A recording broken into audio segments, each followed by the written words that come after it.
အခုကျွန်တော်ပြောပြမယ့်ဖြစ်ရပ်လေးကလွန်ခဲ့တဲ့နှစ်ပေါင်း20ခန့်1985ဝန်းကျင်ကာလများစီကဖြစ်ရတဲ့ခုပေါ့ထိုစဉ်ကကျွန်တော်ဟာအိမ်တော်မရှိသေးဘူးလူတယောက်ပေါ့ဗျာဒါပေမဲ့ကျွန်တော်ရဲ့လူတွေဘဝဟာပေါ့ပါလက်ခွင့်မရခဲ့ပါဘူးဘာလို့လဲဆိုတော့ကျွန်တော်ကဟိုပေပြုတ်နေရတနာဘုံတော်တွင်းမှာတောအုပ်တော်ကိုထမ်းဆောင်ခဲ့ရလို့ပါအဲ့ဒီဒေသကငှက်ပြားကအလွန်ပေါ်တဲ့ရက်ပြားအဲ့ဒါကြောင့်ကျွန်တော်လည်းကံမကောင်းအကြောင်းမလှစာနဲ့9နှစ်တိငှက်ပြားတံကိုအလူလဲခံစားခဲ့ရတယ်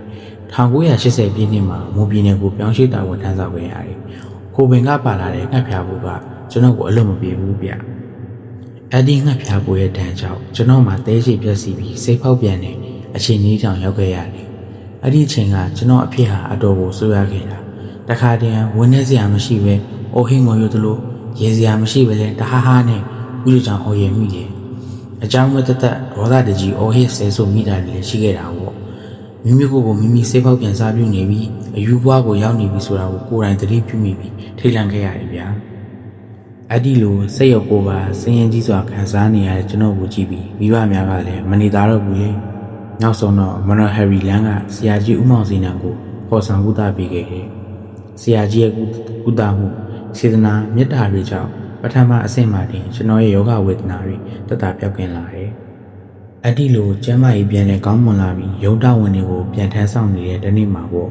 ့ရုံးဝန်ထမ်းတယောက်ဟာကျွန်တော်စီဦးလဲလဲနဲ့ရောက်လာပြီးဆရာကြီးကျွန်တော်မိမပူခတ်နေလို့လားကြည့်ပေးပါဦးဆိုပြီးအကူကြီးတောင်းလာတယ်။ကျွန်တော်လဲမနေသာတာနဲ့သူတို့အိမ်ကိုလိုက်သွားခဲ့တာပေါ့။အိမ်ရောက်တော့ထုံးစံတိုင်းဖျားမိထုံးဖျားချစ်ကူပြီးမြတ်တာကိုအမျှပေးဝေလိုက်တယ်။အိမ်ခန်းချင်းလေးတဲ့ကိုကျွန်တော်ခြေချလိုက်တာနဲ့တင်းမနေလီတူးကိုခံစားလိုက်ရတယ်။မီးရောက်မမင်းအောက်မှာဥကတ်ထားရတဲ့အမျိုးသမီးရဲ့ပုံစံ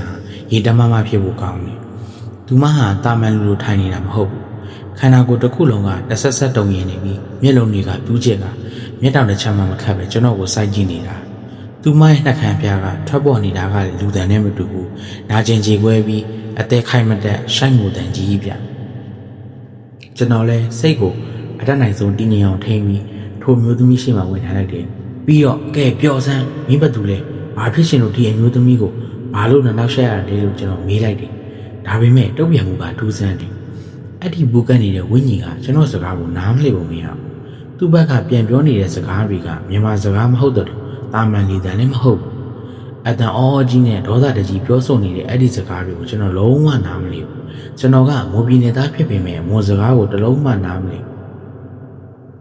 ်အဲ့ဒါနဲ့အချင်းကြီးကရှေ့မတိုးတာနောက်မဆုတ်တာဖြစ်နေတာနဲ့အိရှင်ဖြစ်သူကျွန်တော်မိတ်ဆွေရဲ့ရောင်းမကိုအကူကြီးတောင်းရတော့တယ်သူမကမူလူမျိုးစစ်စစ်ဆိုတော့ဝိညာဉ်ပြောတာကိုနားလည်မယ်လို့ယူဆရတာကိုစကားပြန်အမျိုးသမီးရောက်လာပြီးဝိညာဉ်ပြောတာတွေကိုသေချာနားဆွင့်လိုက်တယ်ဝိညာဉ်ကမွန်ဘာသာစကားနဲ့ဒရဆက်ပြောဆိုနေတာကိုနားထောင်ရင်စကားပြန်အမျိုးသမီးရဲ့မျက်နှာထားရုတ်တရက်ပြောင်းလဲသွားတယ်သူမရဲ့မျက်လုံးတွေကပြူးကျဲလာပြီးထိတ်လန့်တုန်လှုပ်သွားတာအထင်သာပဲသူမအတန်တွေကတော်တော်ရင်ရင်နဲ့ဖျားဆရာကြီးဒါသစိမ်းမဟုတ်ကျမရဲ့မောင်အရင်ခောက်ပဲဖြစ်နေတယ်လို့ကျွန်တော်ကိုပြောရှာတယ်အဲ့ဒီအခါမှာအဖြစ်မှန်ကပိုပြီးတထိတ်ရင်ကိုဖြစ်လာတယ်ဗျအမဖြစ်သူစကားပြန်ကတဆင့်ဝိညာဉ်ဖြစ်သူမောင်ငယ်ကသူ့ရဲ့အဖြစ်ဆိုလာတဲ့ဘဝစကြောင်ကိုရဖွင့်ပါလေရောကျွန်တော်ချောင်းစုံဘက်ကရွာလေးတွေ့ရမှာနေခဲ့တာပါတကယ်တော့ကျွန်တော်တည်တင်းတဲ့အချိန်မဟုတ်သေးပါဘူးလိုဝိညာဉ်ကနာကြီးစွာပြောတယ်သူ့အတန်ထဲမှာအမုန်းတရားနဲ့ကြောက်ရွံ့မှုတွေကရောထွေးနေတယ်ဗျအကြံဖက်သမားတွေရွာထဲဝင်လာပြီးအပြစ်မဲ့ရွာသားတွေကိုရဲဆက်ဆက်တက်ခဲ့ကြတာတဲ့သူလဲအဲ့ဒီလူတွေရဲ့လက်ချက်နဲ့လူမဆန်းစွာညှဉ်းပန်းတဲ့ဆက်တက်ဖြတ်ခံခဲ့ရရှာတယ်သူ့အိမ်ထဲမှာအသက်ငယ်ရင်လောကကြီးကိုမကြုံလွတ်စိတ်နဲ့အခုထိဝိညာဉ်ဘဝနဲ့နေရတယ်လို့ငိုရှိုက်ပြီးပြောပြရှာတယ်သူ့မှာကိုကျွန်တော်ဒီအိမ်ကို5 ခါလောက်တော့ရောက်ဘူးပါတယ်အခုကျွန်တော်အတွက်ရည်စူးပြီးစုံးနေအမျှတွေပြေးဝေပြီးပါကြွချင်လာပါပြီးတော့ခီးတကွန်တိုင်းလဲထူဝေးပါလို့တောင်းဆိုပါလေရောဒါပေမဲ့ကြားရတဲ့ဖြစ်ကရုံရခက်ခက်တောင်ဝေကရစရာလည်းကောင်းလာပါတယ်ဒါပေမဲ့ကျွန်တော်တို့အနေနဲ့ချက်ချင်းလက်ခံဖို့ကခက်နေသေးလို့ဆိုပြီးကောင်းပြီမင်းပြောတာတွေဒါအမှန်ဖြစ်ခဲ့ရင်မေးလို့ခြင်းတဲ့တိုင်ငါလုပ်ပြီးမယ်ဒါပေမဲ့အခုတော့ငါပြောတာနားထောင်3 ရက်လောက်စောက်ပြီးဒီ3 ရက်အတွင်းဘသူ့ကိုမှထပ်မကူးခဲ့ပဲဟိုဘက်တောင်ပေါ်မှာရှိတဲ့ channel မှာသွားနေပြီကျွန်တော်ကအမိန့်တန်နဲ့ပြောပြီးဂတိတောင်းလိုက်တယ်နောက်တစ်နေ့မှာတော့စုံစမ်းဖို့လွတ်လိုက်တာပေါ့ ခီးလန်းကဝေးတော့စုံစမ်းသူကနေ့ချိန်ပြန်ပြန်ရောက်လာပဲတညာအိတ်လိုက်ရတယ်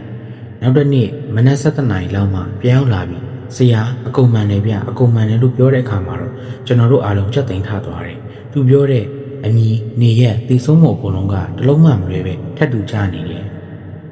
အဲ့ဒီနေ့ညနေဆောင်မှာတော့ဂရိတိုင်ဝင်းကြီးပြန်ရောက်လာတယ်ဒါပေမဲ့အရင်ရက်တွေလိုရောသားတကြီးအော်ဟစ်တာမျိုးမရှိတော့ဘူးသူ့အမနဲ့တွေ့ပြီးမောဘာသာစကားနဲ့ဝမ်းနဲ့ပက်လက်ပြောဆိုကြတယ်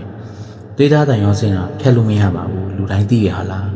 နောက်တနေ့မနက်မှာတော့ဂရိပေးရတဲ့အတိုင်းအာယုံဆုံးကအမျှဝေခြင်းကိုပြုလုပ်ပေးခဲ့ကြပါတယ်တန်ဃာတော်တွေရဲ့မေတ္တာပို့သံအမျှဝေသံတွေကြားမှာဝိညာဉ်ဟာရှင်နဲ့သွားဝင်ရပြီးအဲ့ဒီအချိန်ကစလို့ဝိညာဉ်ပူကက်ချီလုံးဝမရှိတော့ပါဘူးဒီဖြစ်ရပြီးသွားပေမဲ့ကျွန်တော်စိတ်ထဲမှာမိခွန်းတစ်ခုချန်နေခဲ့တယ်ရက်ဆက်စွာအသက်ခံလိုက်ရတဲ့အဒီလူဟာဝိညာဉ်ဘဝနဲ့မိုင်ပေါင်း80ခန့်ဝေးတဲ့ခရီးကိုဖျက်ပြီးသူ့အမစီဘယ်လိုရောက်လာခဲ့တယ်ဆိုတာပါပဲဝိညာဉ်လောကရဲ့စမ်းကြံမှုနဲ့တန်တရားကြောင့်မှဖွယ်ကောင်းမှုကိုတတိယစေမယ်ကျွန်တော်ရဲ့ကိုတွေ့ဖြစ်ရလေးပါပဲဗျာ